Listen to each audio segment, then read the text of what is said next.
ছিল নীল সাদা, কিন্তু এখন সেই রং বদলে হয়ে গেল গেরুয়া। শেষ হলো পঞ্চায়েত ভোটে পুরুলিয়া 2 নম্বর ব্লক রাঘবপুরে পঞ্চায়েত।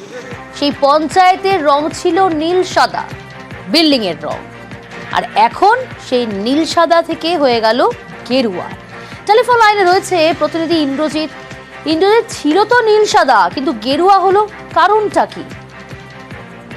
দেখো, স্বাভাবিকভাবে প্রিয়াঙ্কা মনে হচ্ছে যে এটা রাজনৈতিক কারণেই রং একেবারে বদল হয়েছে। তবে যদিও রং পঞ্চায়েতের রং বদল নিয়ে কোনো গাইডলাইন নেই সরকারি, তবুও গেরুয়া রং হওয়াতে এখানে বিতর্ক তৈরি হয়েছে। বিরোধীরা অভিযোগ করছে শাসক দল যে হঠাৎ করে রাজনীতি করা হচ্ছে কেন। একটি পঞ্চায়েত, জনসাধারণের পঞ্চায়েত, যেখানে নীল সাদা ছিল সেখানে হঠাৎ করে গেরুয়া করা হলো কেন?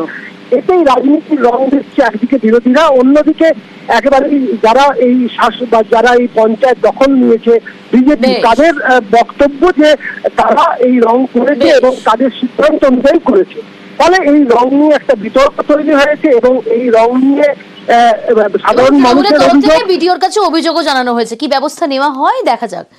রংটা দেখুন, আমি তো একা বদলাইনি, আমাদের একটা পার্টির যত ইচ্ছে সবাই মিলে আমাকে করে বদলানো করা হচ্ছে যে রংটা চেঞ্জ করবো। ওরা গেরুয়া রং করে দিয়েছে। আমরা তো কোথাও টিএমসি তৃণমূলের রং করি না, সবুজ। এটা তো জনসাধারণের সবার পঞ্চায়েত। সিপিএম জিতলে লাল হবে, টিএমসি জিতলে সবুজ হবে, এটা তো করা উচিত না। পার্টি হিসাব তো ওটা লয় যে এটা আমাদের পঞ্চায়েত, এটা ওদের পঞ্চায়েত, ওটা তো লয়। এটার জন্য বিডিও সাহেবকে প্রতিবাদ জানিয়েছি।